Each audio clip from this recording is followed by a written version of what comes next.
नमस्कार, आप देख रहे हैं एमटीवी राजस्थान न्यूज और मैं हूं आपके साथ दीपिका राठौर। जयपुर के विद्याधर नगर के LIC फ्लैट से एक चौंकाने वाला मामला सामने आया है। जी हां, मामला है विद्याधर नगर के मोक्ष धाम का, जहां एक पीड़ित परिवार को स्नान करने के लिए पानी तक नहीं मिला।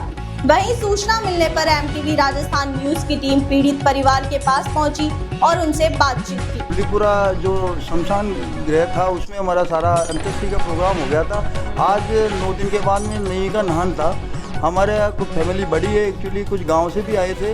वो जाने के बाद में हमने पंडित जी ने हमने सजेस्ट यही किया था कि भाई वहाँ थोड़ी सुविधाएं हैं, इसलिए बेहतर है आप विद्याधर नगर आप वहाँ जाइए और आपको सारा सब कुछ मिलेगा। हम ही सभी चले गए थे वहाँ से बाहर से भी लोग आ गए थे। तो उन्होंने कहा कि ये आपका पंप नहीं चल रहा है, इसलिए पानी की व्यवस्था नहीं हो पाएगी। तो हमने कहा कि आप कुछ अल्टरनेट व्यवस्था आप हमें करके दीजिए या कोई टैंकर आप दीजिए। अभी बाहर से इतने लोग आ गए, हम कहाँ जाएंगे। उन्होंने कहा कि हमारे पास ऐसी कोई व्यवस्था नहीं है और मैंने कहा जो भी चार्जेज होगा, मतलब आपका टैंकर का जो पानी आएगा उसका हम देंगे। लेकिन नहीं बोला हमारे को कि टैंकर का किसी का कोई पता नहीं है। लेकिन जिस तरह से उनका बिहेवियर रहा वो एक कोर्डियल नहीं था, मतलब उनका यही था कि मतलब व्यवहार सही नहीं था। ये सारे बेटे इतना व्यवहार गंदा था। हम जा रहे थे, हम इस माहौल के अंदर क्या उससे हम इस तरह का बात करना चाहेंगे। यहाँ सारे लिटरेट लोग हैं, है ना, और सब बिजनेसमैन हैं। गाली गलौज करना किसी को नहीं आता है यहाँ पे। अगर उसका तरीका बोलने का गाली गलौज का आप मानते हो तो मान लीजिए, इसमें कुछ में क्या। वहीं पीड़ित परिवार से बातचीत करने के बाद हमारी टीम मोक्षधाम पहुंची और वहां के केयर टेकर से बातचीत की। तो वहां के केयर टेकर का बयान कुछ और ही था।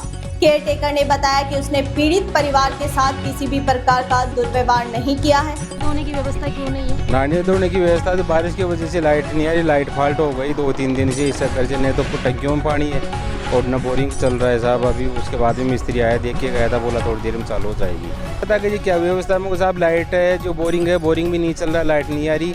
बोला टैंकर की व्यवस्था, हमको साहब टैंकर वालों को हम जानते नहीं है। इतनी बात हुई थी। उसके बाद में एक बुजुर्ग आदमी थी जो गाड़ी गलोच करने लगा, भड़कने लगे ऊपर।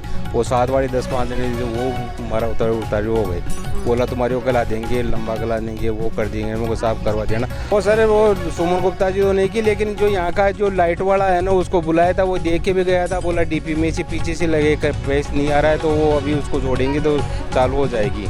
वहीं केयर टेकर से बातचीत के बाद हमारी टीम स्थानीय पार्षद सुमन गुप्ता के पास पहुंची और उनसे बातचीत की। बातचीत के दौरान सुमन गुप्ता ने बताया कि मेरी केयर टेकर से बात हुई है और पीड़ित परिवार के साथ किसी भी प्रकार का दुर्व्यवहार नहीं हुआ है। मैं शमशान के बारे में बताती हूँ कि वहाँ पर मैंने भी पता किया था। मेरे भी एक आलोक शर्मा जी हैं, उनका फ़ोन आया था कि उनके कुछ लोग वहाँ पे स्नान करने गए थे।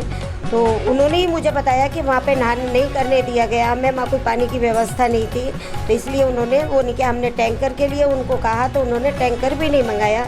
लेकिन उसमें सबसे बड़ी देखिए, उस समय सप्लाई नहीं आ रही थी लाइट की, इसलिए वो उनको नहीं कर पाए कि भाई पानी की व्यवस्था कैसे होगी।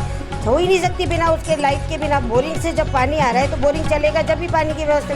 दूसरी उन्होंने कहा कि भाई टैंकर मंगा दो, तो टैंकर का मंगाने का अधिकार हमारे जो वहाँ कर्मचारी रह रहे हैं उनका नहीं है कि वो नहीं मंगाएंगे। और टैंकर की व्यवस्था तो ये कि हमें खुद को ही करनी पड़ती है। जैसे हम अपने घर में खुद की व्यवस्था करते हैं, ऐसी माँ भी अपनी व्यवस्था करेगी। तो उसमें और तो कोई दिक्कत वाली बात थी नहीं। और गाली गलौच वाली बात है जो मुझे पता पड़ा है कि भाई उन्होंने भी कुछ कहा होगा जब भी वो कहेंगे। ऐसे तो कर्मचारी है नहीं, देखो मेरे भी नहीं है कि वो कोई इस तरह की गलत भाषा बोलेंगे। लेकिन कुछ कहा होगा कि भाई उन्होंने कहा होगा हम आपकी शिकायत दिया जी से करेंगे। लेकिन दिया जी से करना शिकायत पहले पार्षद के पास करो ना आप शिकायत। अगर टैंकर के लिए मैंने उनको बोला भी था आलोक जी को कि भाई आप अगर मुझे बोल देते कि पानी की व्यवस्था करनी है, मैं फौरन टैंकर भेजती आपको। फिलहाल के लिए इतना ही। बने रहिए एमटीवी राजस्थान न्यूज के साथ। नमस्कार।